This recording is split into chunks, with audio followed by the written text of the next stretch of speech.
All right. How you doing, my brother? You doing good? Feeling good, man. All right. All right. I like it. I like it. All right. Let's what'd you think of the Troy Aikman news? Because I kind of it's gonna be like a running theme now that I think about it on this segment. To me it's kind of like a horseshit statement because well he's gonna continue this, that. Well, if everything works out, he'll continue. If his Yeah, advice good point. it will not continue. You know what I mean? So, we'll see, and we'll see how the NFL handles it. Obviously, because if he starts to become a bigger part of the team, then that also will hurt him in his broadcast side, like it has with Tom Brady. But we don't know yet, and I think because it's more of an exploratory type of thing early on, um, I, I I don't know if the NFL knows how to move forward with this right now because it's kind of a lot of gray area at the moment.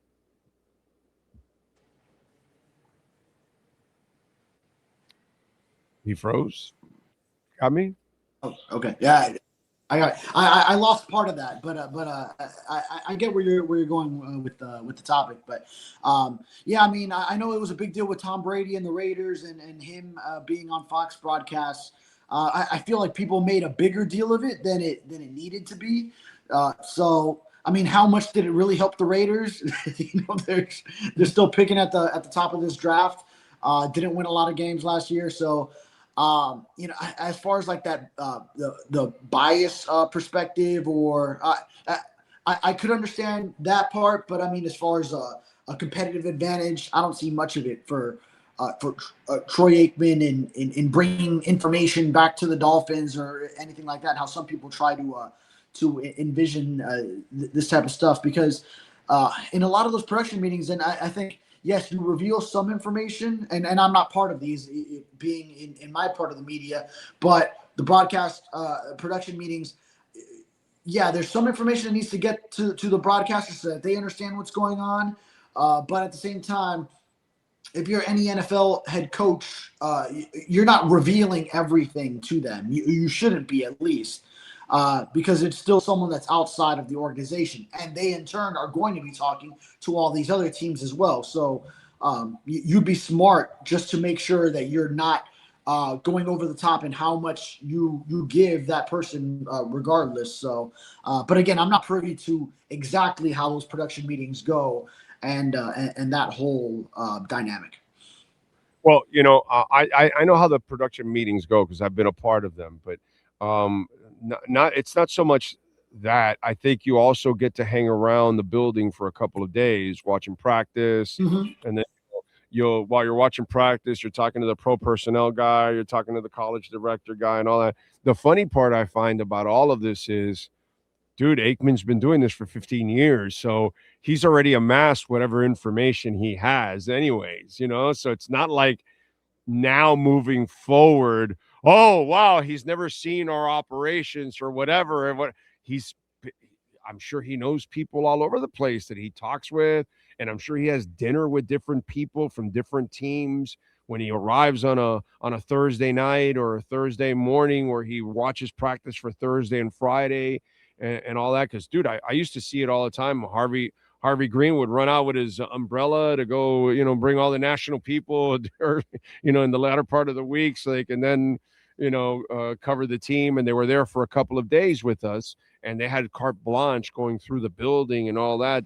They had the carte blanche that none of us had.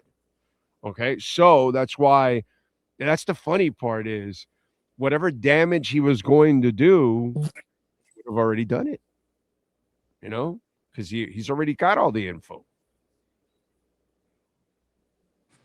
Yeah, no, I hear you, and I don't know how much more there would be, and it would just be smart for teams to just temper that a little bit more, temper it. Just it's someone who's outside of the organization, and then even more so, it happens so much with actual assistant coaches and actual personnel people who are part of one team one year. There's so much turnover in the NFL. You should be more worried about a coach that you were with at one spot. Now he's following someone else to another spot. he knows that one coach does. Like, there's so much of that to a much greater scale than someone who's in broadcast as a former player, who, by the way, knows a lot from his days as a quarterback in the NFL.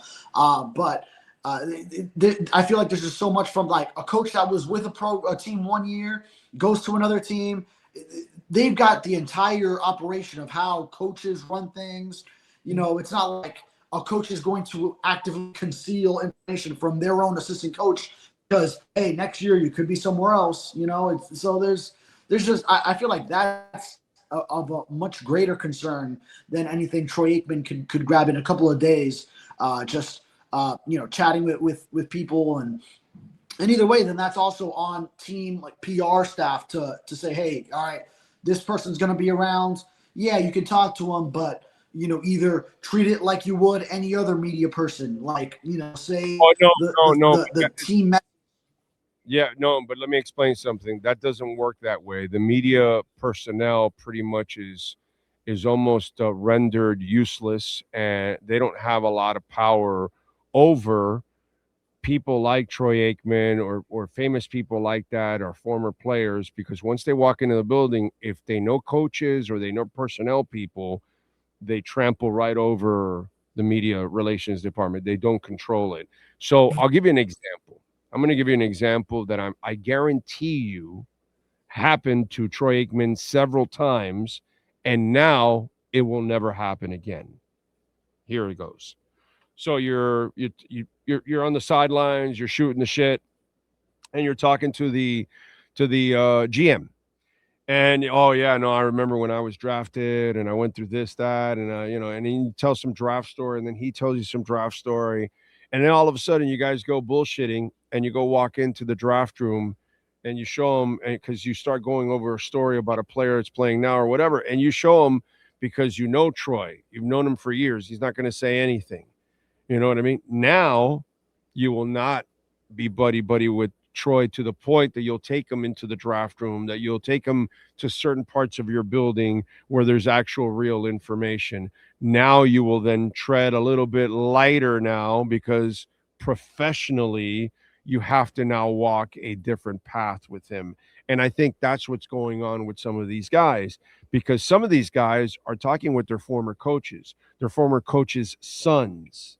You know what I mean? And then there's a different connection there, and they give them information that that normally most people don't get.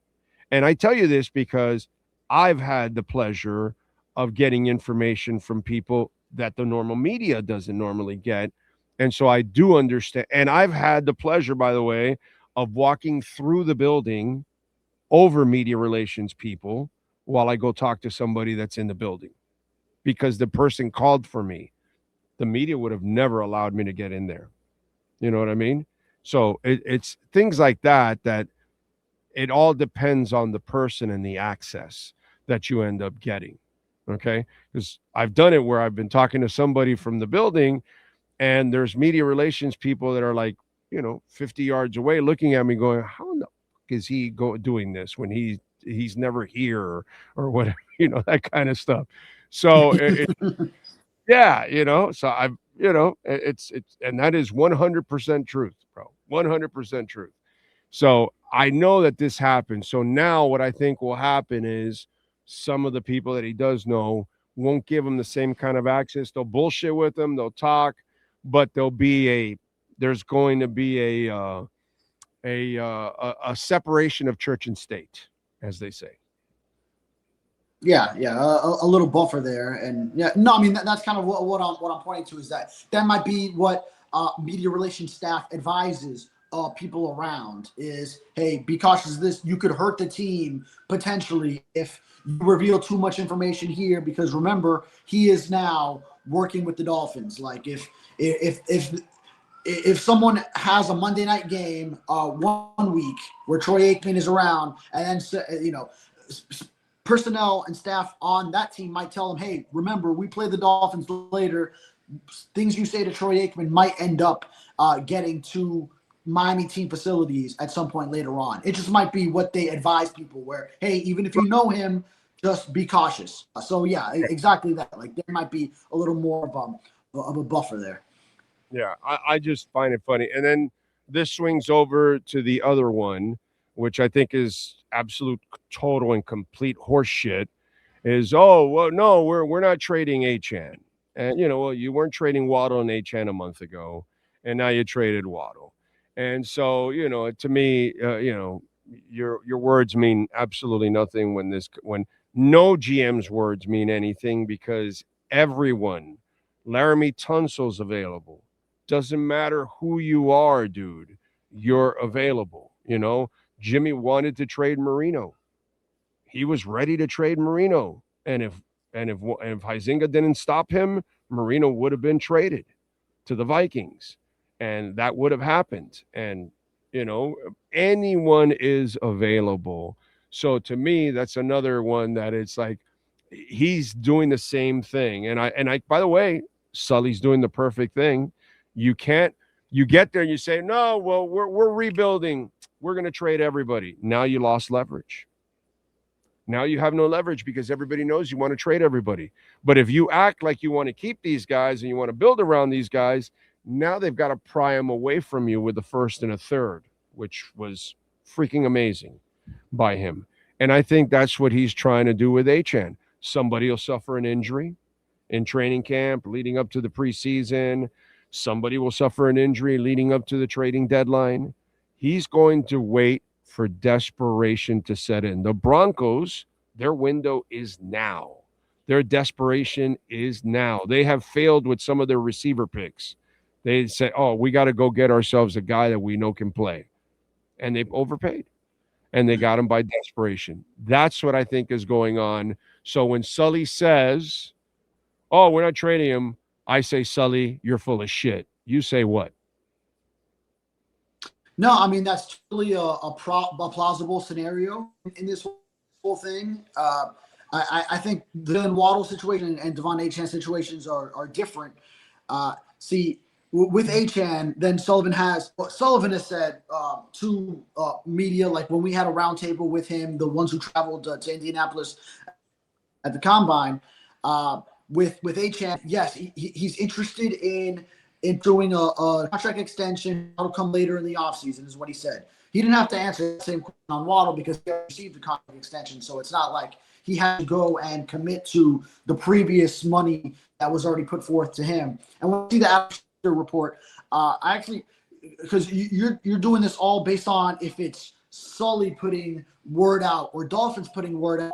I think this is actually other teams. I think this is Adam Schefter saying sources, plural, and he has gotten from multiple other teams who have inquired about Devon Achane that this is what they're being told, is that he is not available. Now, that's not to say if someone comes up and ups the ante a little bit more and goes and blows them away, then sure, I bet that they would be open to it. But I think for what people are talking about, he's just not available.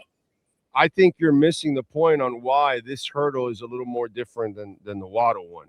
This one's a little different because it's a running back over receiver. Running backs aren't valued like receivers are in this league. Right. And then two, you already paid Waddle's bonus, and the contract already is what you're carrying, and it's not necessarily a crippling contract. So you're fine. Miami paid the bonus, so you win. And with Achane, you have to trade for him and pay him.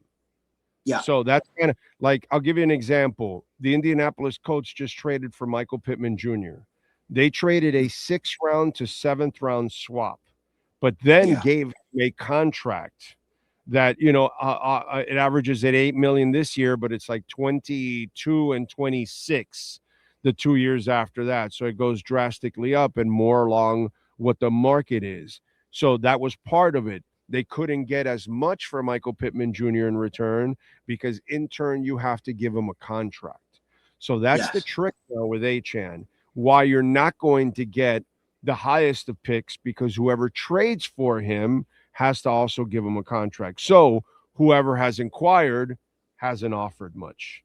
And they're like, yeah, dude, we drafted him in the 3rd, but you're offering me a 3rd or a 4th for a guy that's a 1st or a 2nd. Yeah, we're not interested right now because they're not willing to give up a 1st or a 2nd and give him a contract on top of all of that. So you wait for desperation. When you suffer an injury and you're a playoff team, Super Bowl caliber team, and you now you lost your starting running back, all of a sudden you say, "Oh shit, our window's going to close here. We better go overpay for somebody. Let's go overpay for Blvd Achane." I think that's what he's waiting for. Yeah. No, I mean, I'm just saying that I think legitimately he is telling teams, like, he's shooing teams away, and probably based on what they are currently offering, like you're saying. But I don't think that that Sullivan directly would be one of like Schefter's, like I don't think he's putting the word out there on this. I think that's what he's telling teams based on their negotiations, and then yeah, it's totally possible that if a team ups the ante or desperation kicks in later and more is on the table, then sure, I could see a potential move then. But I don't see it immediately at all. No, I think desperation has to set in. That's what I think we're waiting for right now, because we have the draft right around the corner. So some of these teams are going to say, well, we could get a running back in the draft. And then they're going to find out, okay, when they see him in mini camp and going into training camp, they'll find out if they like their draft pick enough to say, okay, we can go into the season with the guy. And if they don't, then those are the people that will call for Achane. And if somebody suffers an injury, those are the people that will call Achane. And then during the season, a contender suffers an injury, those are the people that are going to call for Achane. I think that's what's going to happen. If it happens. Yeah. Mm-hmm. Yeah. Things are fluid. Like Stephen A. Smith says, the list is fluid. So, I think this is the case now. And then things can change down the road based on all the scenarios you're laying out, and maybe even more so. You're going to suck for the next 2 years. The kid's just going to take a pounding for the next 2 years for nothing, and you're adding more wear and tear on the guy. So, you're going to go into the last year, and then you're going to tag him for another year, and you're risking. So you also have to play a very smart game here if you're John Eric Sullivan. You can't play too much hardball, because in the big picture, you probably don't want to keep him, because after the next 2 years, do you really want to keep a running back into year 7 and 8 and 9, and especially one that's not that big? I don't know if that would be really smart. So I think if you're John Eric Sullivan, you got to kind of massage this thing. You got to know when to say when if you're going to make this trade, because if not, then you could end up in a difficult situation. Yeah, I see that perspective too, but I also look at in 2 years, he would only be 26 still. So he's 24 now. So you look 2 years down the road, if you're prognosticating like these next 2 years aren't going to be highly competitive seasons, and you're trying to get to do something in 2028, then he's 26 then. He's a running back who, sure, he has a lot of touches, but he'll go to the outside and make a catch. He'll scat out of bounds if he has to. He's not taking a lot of direct hits because he's tough to center with his agility and his speed. So he's got to just protect himself as he's running and not really put himself in so much harm's way. While maybe continuing in different off seasons to tack on some muscle while maintaining his speed, finding that right balance so that he can withstand some punishment, but still being smart about how he runs and how he handles touches. Yeah, but he'll be 25 this year and 26 next year. Okay, so then yeah. His birthday's in October, so 25. Yeah, he's 24 now. We'll turn 25, turn 26 in the 27 season. Yeah, but it's more about wear and tear is what I worry about. Yes. Not the age. He has had a lot of wear and tear so far in the first 3 years, a lot, and I think you're playing with fire. To be quite honest, he's marvelous at not getting hit, but I don't know if you're going to stay like that your entire career. You know what I'm saying? So it's just. And this is going to be a different scheme. I don't know how this complements him too, so we'll see about all of that. I love the player, but I'm not that guy that gets married to the player when I know that you're in a part of of your existence that's going to be kind of iffy, and you don't want to waste the talent and waste the opportunity on picks, because if you do have the wear and tear and the injuries in the next 2 years, you will not be able to get the same in return. Where right now, dude, his value is as high as it could possibly be. Yeah, no, his value is high with everything except what you mentioned earlier, the contract that a team would still have to pay him once the contract is up.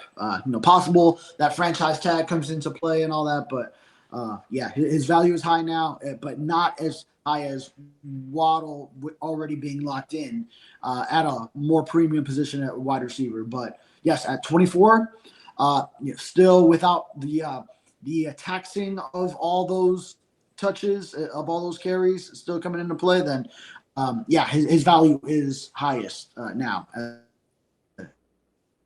All right, a question completely off the beaten path. Today, Chuck Norris passed away. Oh, I can't even. You've been breaking up there. Chuck Norris passed away at 86. Is your generation the generation that, like, Chuck Norris not a big thing in your generation anymore, right?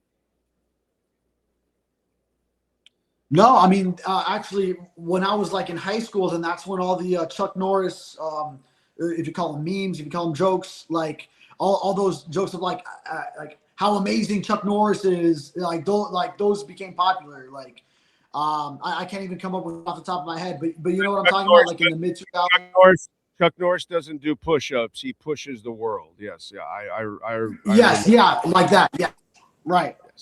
Yes. Yeah, no, I remember all of that, but it's not like what I grew up with. Like, he was a action hero. For you, he's a meme. You know what I'm saying? That's what I was thinking about. Right. And when I had you on, I go, if I ask him about that, I'm wondering how he probably looks at him completely different than our older generations do. Since you and I are separated by a couple of generations.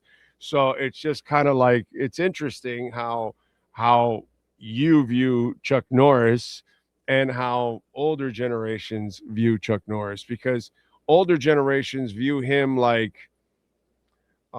Jack Reacher or John Wick or whatever, because that's what he was doing in those days, kind of that kind of stuff. You know what I'm saying? So it's kind of the passe a little bit, Have you watched, how many Chuck Norris movies have you ever watched? Yeah, I haven't watched them.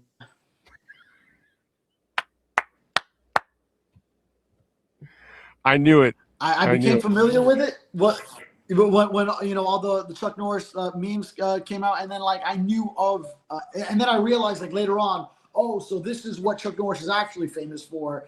But yeah, I haven't gotten to actually check out like Walker, Texas Walker Ranger, right? Walker Texas Ranger, yes. Walker Texas. Mm-hmm. Yeah. But you're better off watching The Octagon and Good Guys Wear Black and Missing in Action, and that's what, those were his movies, that all the action movies and all that kind of stuff. That's really what made him, and then on top of all of that, then he started becoming the meme.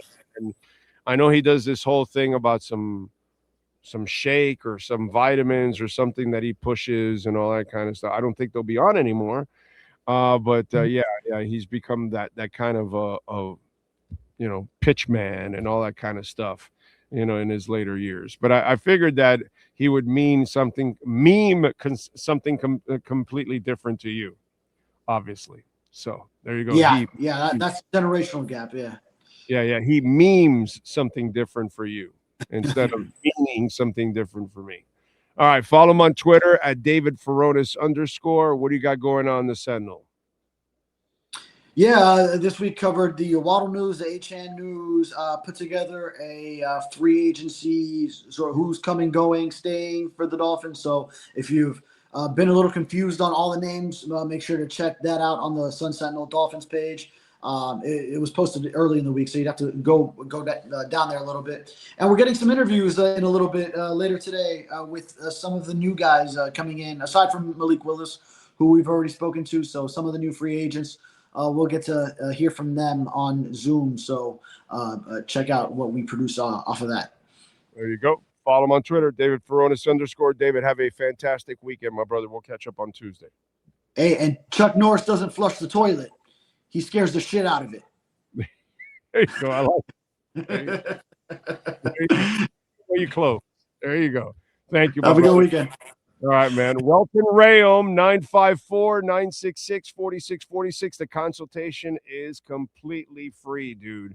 Bankruptcy, homeowner property damage, condo damage, criminal defense, business owner claims, commercial litigation, personal injury. If you suffer any kind of damage to your home, business, whatever it is, never call the insurance companies. You call them first. They send their adjusters, and then they will call the insurance company because they will know the real damage, and they can challenge the insurance company. You never have to worry about it.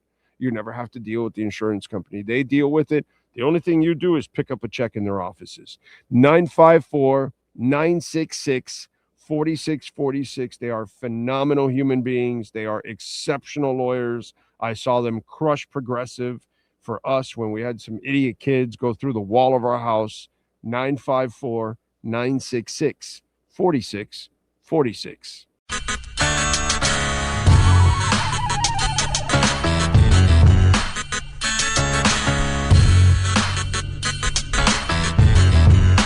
This is the Big O Show. This is the Big O Show.